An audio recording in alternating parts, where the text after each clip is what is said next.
Fala galera, grande abraço do professor Evaldo Munareto. Vamos tratar aqui de um dos momentos mais conturbados da história do Brasil no século XX, que foi o governo do presidente João Goulart, apelidado de Jango. João Goulart governou o Brasil entre 1961 até 1964, quando foi deposto, foi derrubado pelo golpe civil-militar que implantou uma ditadura no Brasil que durou mais de 20 anos. Para entender esse momento tão conturbado de nossa história, lembremos que naquela década de 60, não é? Havia na América Latina o fantasma para os norte-americanos da Revolução Cubana. Os Estados Unidos tinham medo de que a América Latina, já que o mundo vivia a época de Guerra Fria, que a América Latina tivesse mais países como Cuba que se aliaram à União Soviética.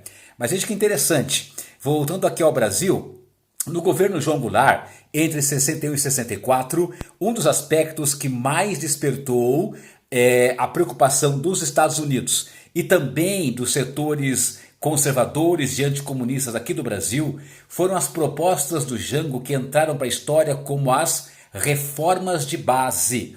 Atenção galerinha, reformas de base, que era um conjunto de propostas para, segundo Jango e seus aliados, modernizarem o capitalismo brasileiro e reduzir as desigualdades sociais.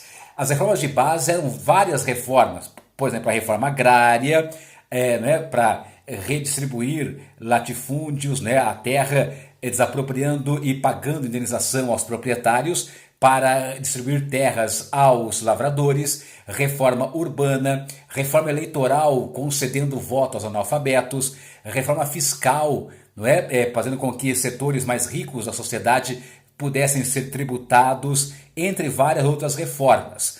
As reformas de base dividiram muito o Brasil na época, polarizaram muito os ânimos do Brasil na época. Por quê?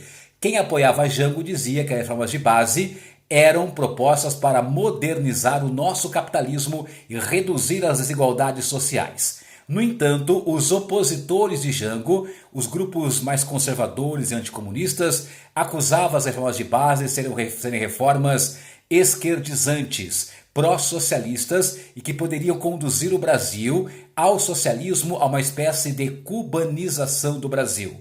Essa polarização radicalizou os ânimos e foi um dos elementos motivadores para o golpe civil-militar de 1964, que derrubou João Goulart do poder e implantou uma ditadura militar no Brasil. Grande abraço!